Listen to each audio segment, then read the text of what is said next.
Nous voulons remercier le Seigneur qui a permis que nous soyons encore là pour continuer ce combat que nous avons commencé depuis il y a de cela une semaine. Et par sa grâce, nous avons entamé la deuxième semaine. Nous voulons dire honneur et gloire à son nom.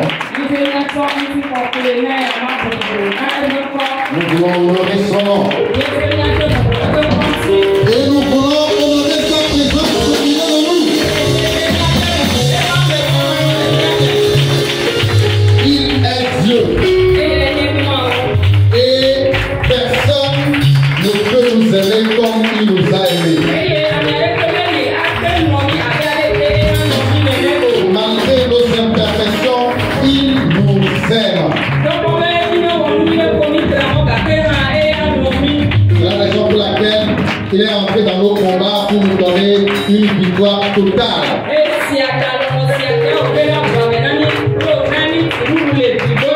Que son nom soit béni. Que son nom soit béni et soit élevé dans la vie de la servante de Dieu. Celle qu'elle a établie ici pour donner des orientations à son peuple. Que le Seigneur l'élève encore de plus. Et que la plénitude de l'Esprit la conduise en tout temps.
De nous orienter, de nous encourager.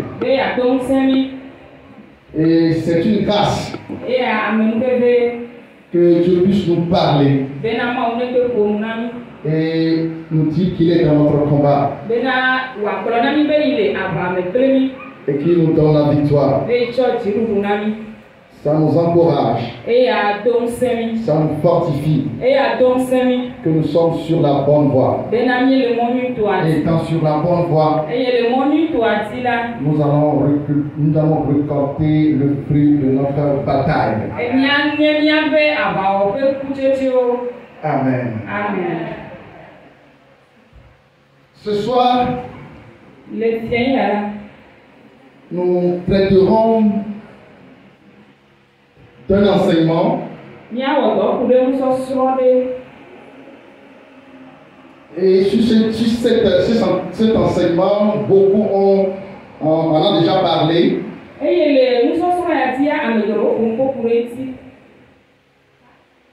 Mais je vais juste revenir sur quelques points.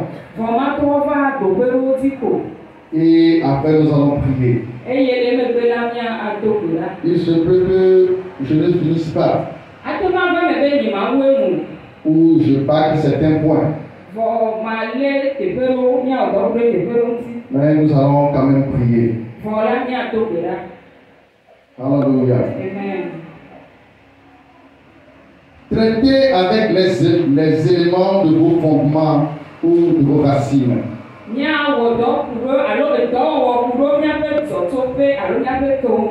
Notre thème général de ces 21 jours de jeûne et prière dit ceci. L'autel de Dieu contre les autels maléfiques. L'autel de Dieu contre les autels maléfiques. Et nous avons défini le nom à la secrétaire un autel.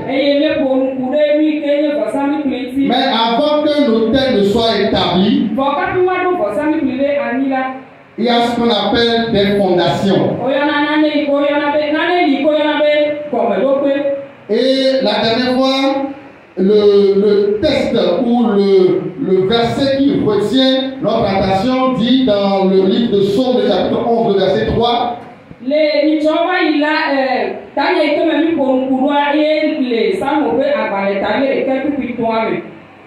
Si les fondements sont brisés, si les fondements sont renversés, que peut faire le juste? Si les fondements ne sont pas stables, que peut faire le juste? Les fondements sont des choses qui ont tapissé nos vies. Et cela ne date pas d'un jour. Mais ce sont des choses qui se sont accumulées pendant des années. Et de génération en génération s'accumulent.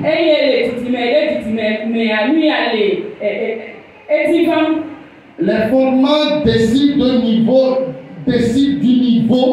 de ta vie.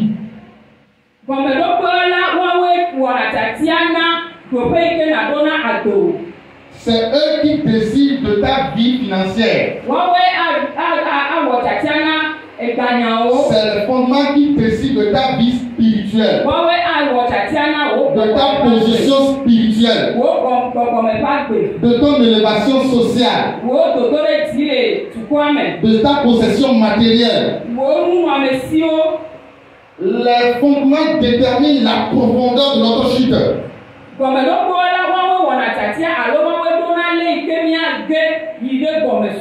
Les fondements ont le pouvoir de contrôler, de gérer et d'influencer notre vie.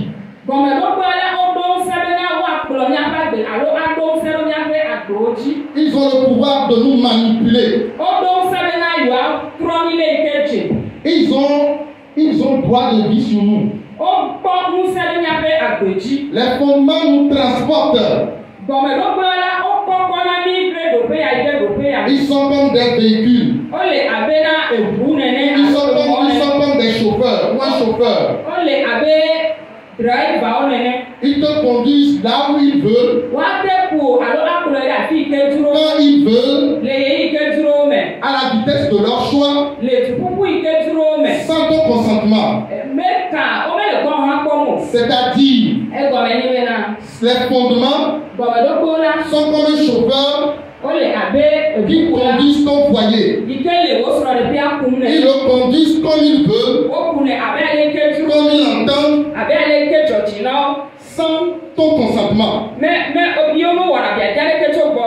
Toi, tu penses que tu t'es marié, que tu es dans un foyer, mais tout ce qui se passe dans le foyer est décidé par les fondations ou les fondements. Si tu n'arrives pas à te marier, tu as des problèmes de mariage, c'est parce que les fondations ont décidé des choses à ta place. Si tu n'arrives pas à connaître des percées financières, c'est parce que les fondations, les fondements ont posé des choses contre toi. Si tes bénédictions retardent, c'est parce que eux, ils orientent tes bénédictions vers eux. Si ton fondement est la mort, ou ton fondement est l'esclavage, ou ton fondement est la servitude, même si tu acceptes Jésus-Christ comme ton Seigneur et Sauveur, tu n'arriveras pas à t'en sortir ou à évoluer, parce que ces fondements te combattront. À moins que tu te lèves et que tu combats comme vous êtes en train de le faire. Il y a des fondements qui ne sont pas solides pour supporter des choses.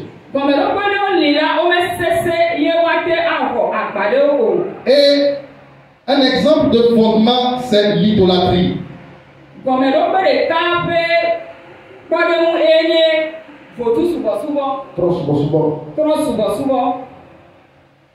L'idolâtrie est un fondement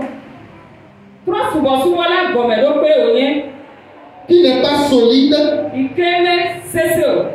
pour supporter ou pour porter le salut.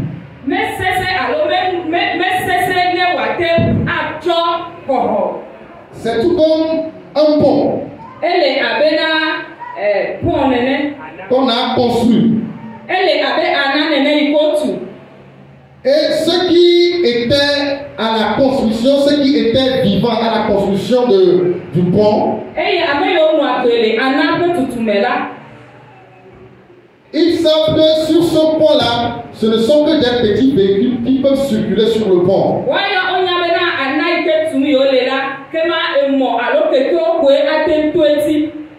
Si à leur mort, s'ils ne disent pas à leurs enfants, pour la génération qui va suivre, que sur ce pont, ce ne sont que de petits véhicules qui circulent, et qu'ils amènent à faire circuler de grands camions sur le pont, le pont va faire quoi? Le pont va s'écouler. C'est la même chose avec la fondation d'idolâtrie.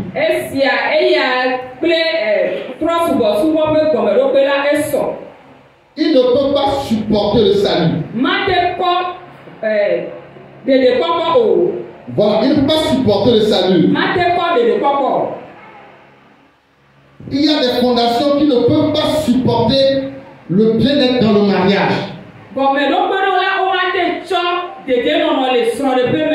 Parce qu'ils ne sont pas solides.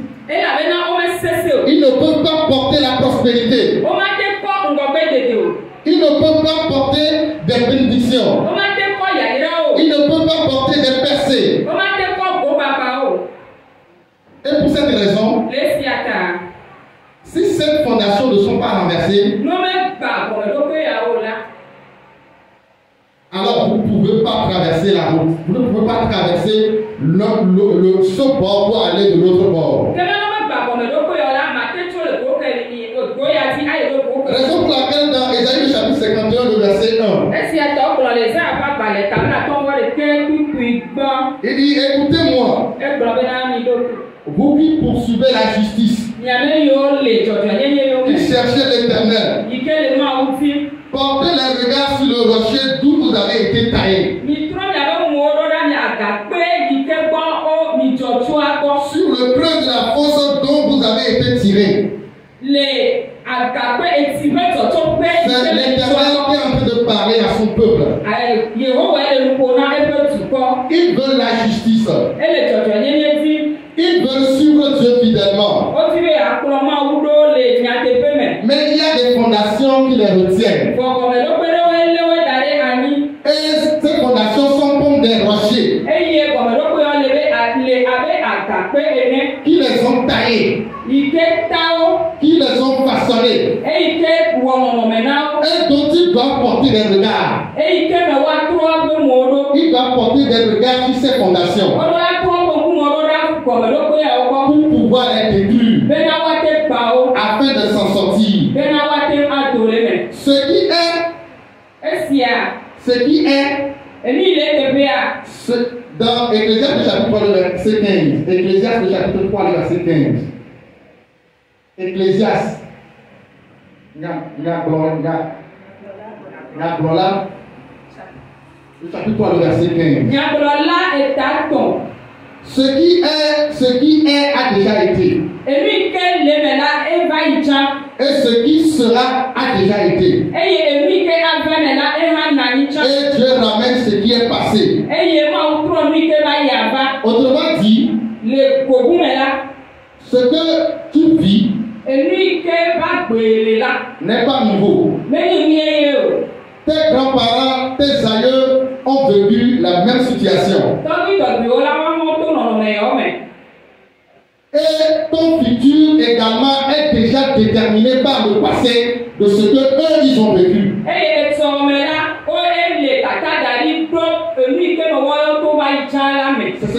C'est ce que l'Ecclésiaste est en train d'expliquer. Qu'il n'y a rien de nouveau sur la terre. Je ramène les choses passées à la nouvelle. Et les choses anciennes déterminent le futur. Donc il n'y a rien de nouveau. C'est la raison pour laquelle pour pouvoir combattre les fondations ou les fondements,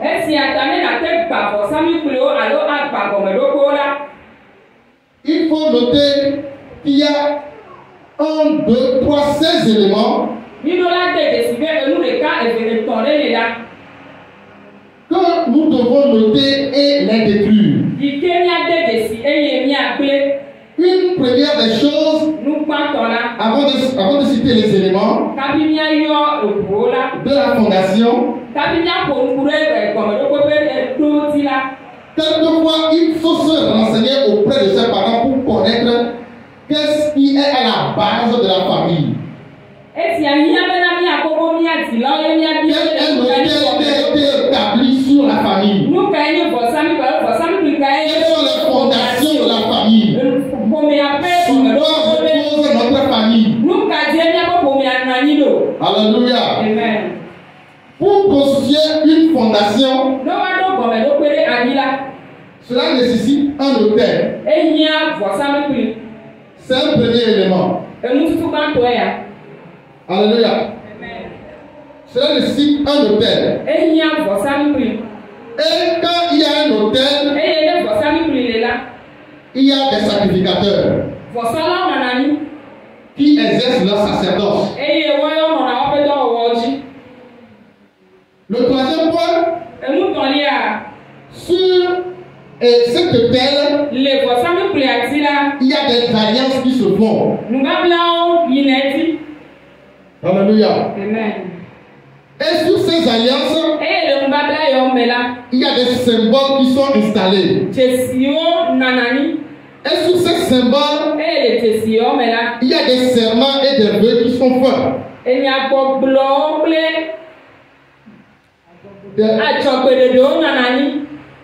Et sur ces vœux, il y a des clauses qui sont formées.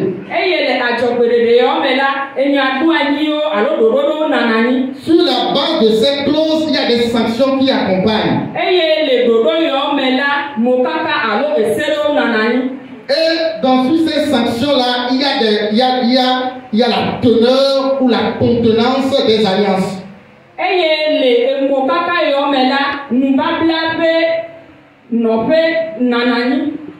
Ce qui donne droit à l'esprit à qui on invoque de réclamer quand on ne l'obéit pas.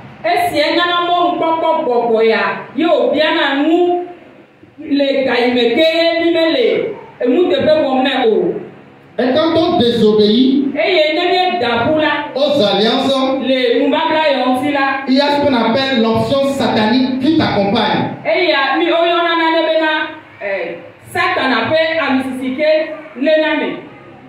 Et son casque qui est mis sur toi comme un voile. Et il donne l'ordre aux superviseurs, c'est-à-dire aux esprits aux esprits territoriaux.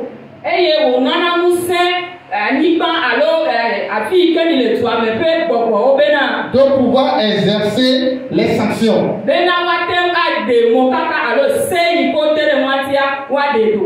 Et il y a de ces esprits également qui enregistrent toutes les mauvaises choses que les grands-parents font et les faire réjaillir sur les générations qui suivent.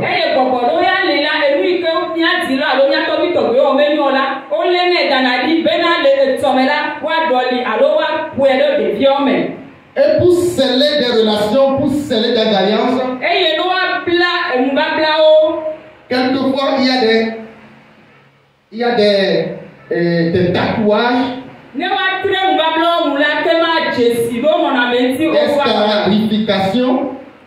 Desqualification.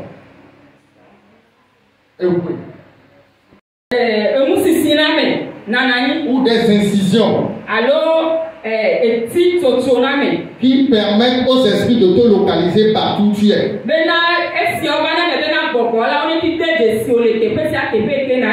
Ainsi, ils ont leur sauce sur toi.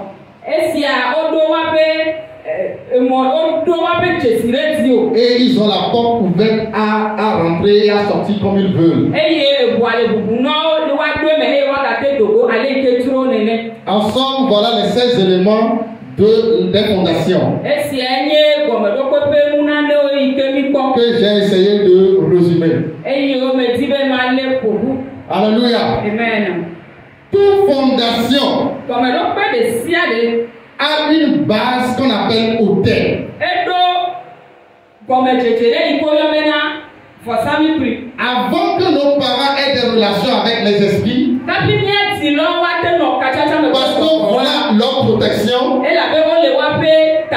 il faut savoir dans l'histoire de toutes les communautés, les ethnies du Togo ou d'ailleurs, dans nos migrations, alléluia, dans les migrations que nos parents ont faites depuis l'Égypte vers l'ouest de l'Afrique,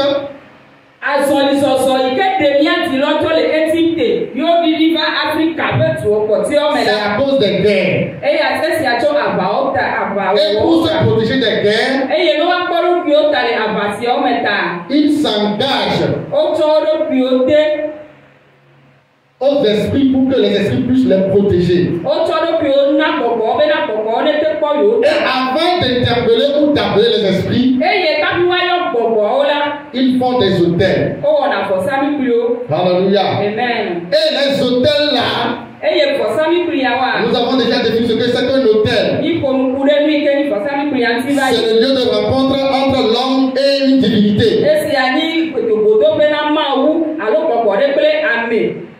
Amen. Amen. C'est le lieu de rencontre entre l'homme et une divinité.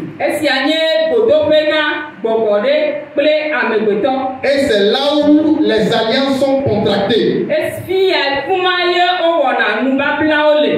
C'est le lieu où la famille est dédiée à un esprit.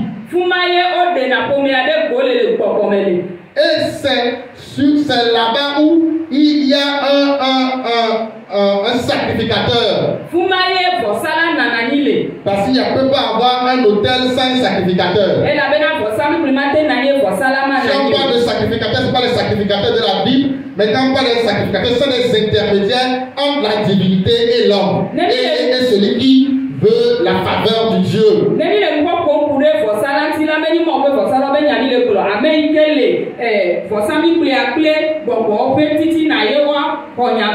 Donc c'est les féticheurs, les médiums, les occultistes, etc. Donc son rôle est de recevoir l'offrande auprès de ceux qui veulent la diligence de l'esprit ou du démon.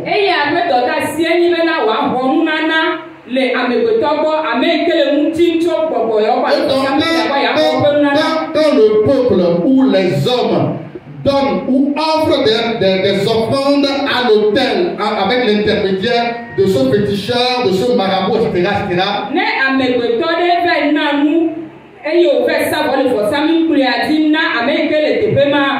Il permet en même temps à l'esprit, ou bien il remet son sort dans les mains de l'esprit.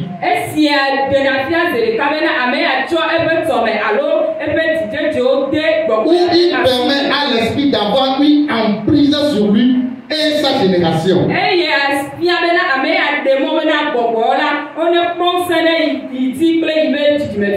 Donc à chaque fois que vous offrez quelque chose à un Dieu au travers d'un intermédiaire maléfique, que ce soit un marabout, que ce soit un féticheur,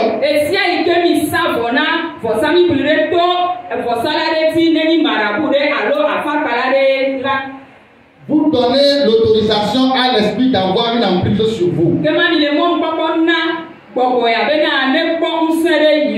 Il y a les enfants de Dieu qui disent que non, nous n'allons pas chez les féticheurs. Mais quand il y a des cérémonies au village, ils n'y vont pas. Mais ils envoient quand même leur argent. Ton argent constitue une offrande. Et quand tes parents présentent cette offrande devant l'hôtel de famille ou quel hôtel que ce soit,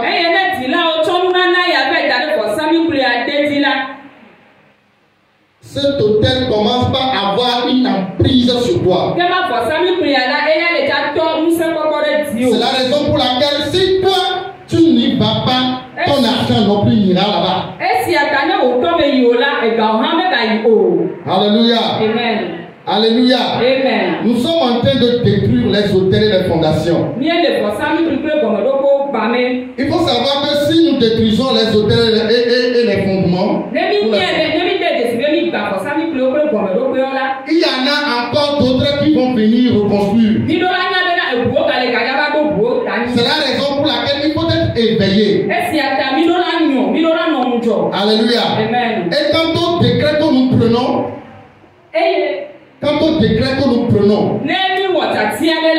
ou les lois que nous effectuons, nous disons,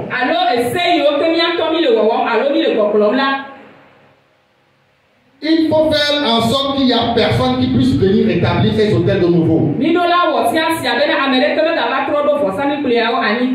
que nous ne soyons plus attirés vers ces hôtels. Parce que une fois que les hôtels sont détruits, et qu'il y a quelqu'un d'autre qui revient pour reconstruire, parce que les choses ne vont pas bien dans sa vie peut-être, et que lui n'a pas donné sa vie à Christ, ces personnes iront reconstruire cet hôtel de sorte que les malédictions qui accompagnent la désobéissance des parents ou leur désobéissance ne les accompagnent point.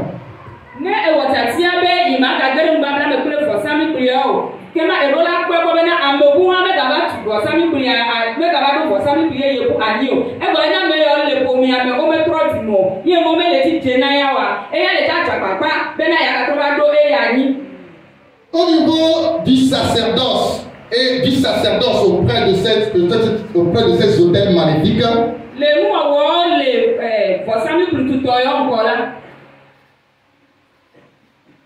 quelquefois dans nos familles, il est où Satan sélectionne des gens ou sélectionne des gens de la famille pour que ces gens puissent être ces sacrificateurs ou ces marabouts, ces féticheurs, ces intermédiaires.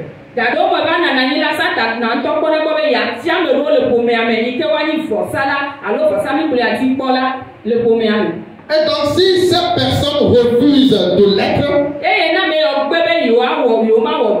alors les clauses qui accompagnent cet hôtel qui est établi avec ce Dieu, qui constitue des malédictions, accompagnent à toujours la famille et la génération. C'est parce que nos parents n'étaient pas capables d'obéir ou de suivre les recommandations que les divinités ont dit, que des malédictions commençaient par les suivre et se sont rejaillies sur nous.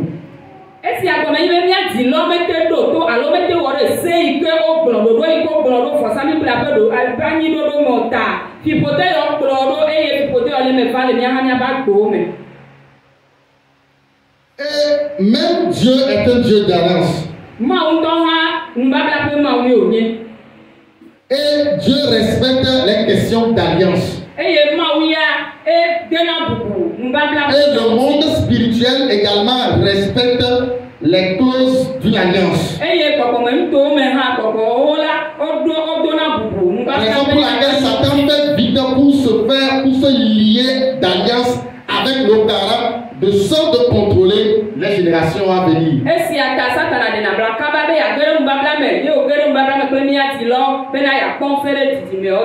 Amen. Amen. Les alliances sataniques, c'est un pacte, une transaction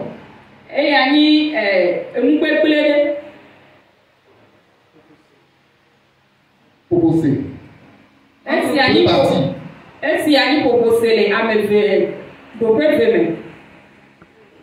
Et dans cette alliance-là, il y a des paroles qui ont été dites. Il y a des choses qui ont été prononcées. Il y a des promesses qui ont été faites. Il y a des conditions qui ont été posées. Il y a des conditions qui ont été posées au cours de l'alliance. Donc que les parents devaient respecter. Et une fois que les parents ne respectent pas cette alliance,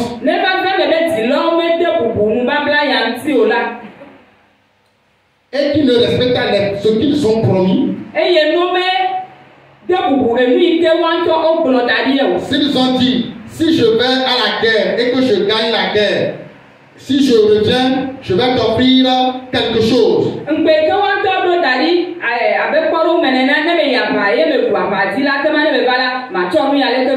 Vu l'ennemi qui est en face, les gens font des promesses terribles.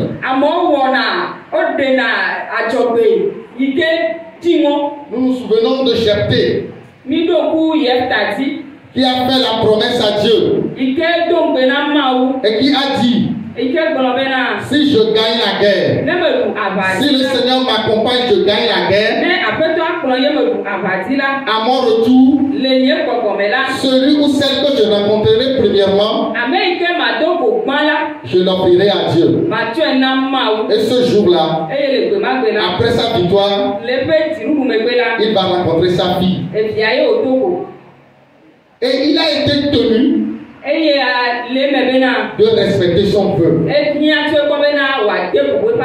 Si jamais il ne respectait pas son vœu, alors Dieu va réclamer son vœu. C'est la même chose avec les esprits. Si nos parents, nos grands-parents ont décidé que si nous gagnons la guerre, si je vais à la chasse et que je reviens avec un gibier,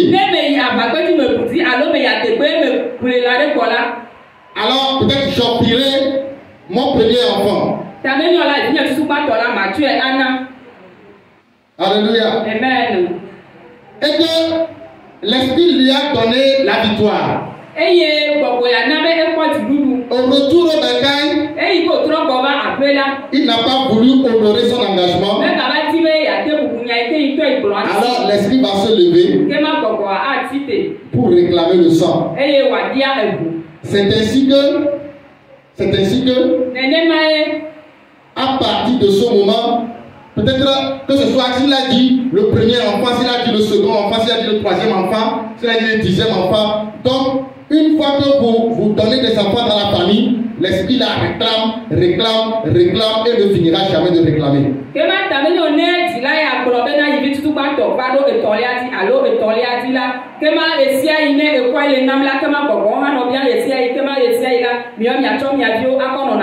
C'est la même chose avec Dieu quand il a donné la victoire à Israël sur l'Égypte et qu'il a tué tous les premiers-nés d'Égypte.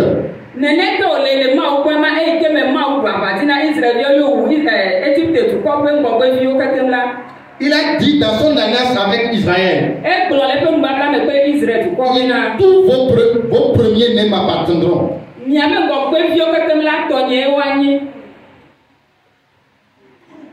Amen. Amen. Voilà, ce sont des engagements que nos parents ont pris sans notre consentement. Et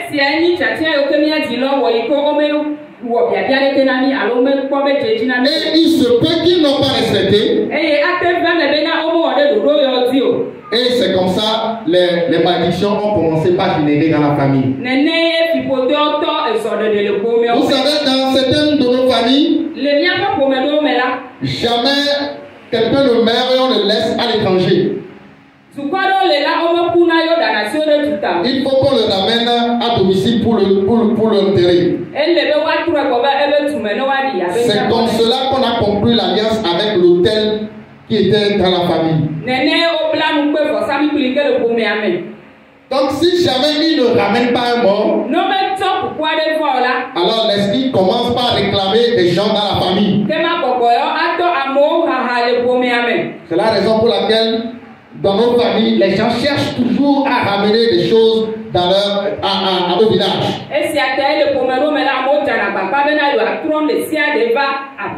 Alléluia. Amen. Cette nuit, nous allons prier le Seigneur. Si le Seigneur le permet, je vais essayer d'évoluer et de donner des exemples qui vont renforcer votre foi et vous encourager dans le combat. Aujourd'hui, je n'ai fait que citer 3 éléments d'un fondement.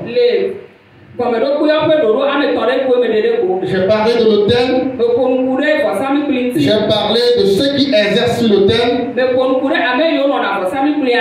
Et j'ai parlé également des alliances. Alléluia. Amen.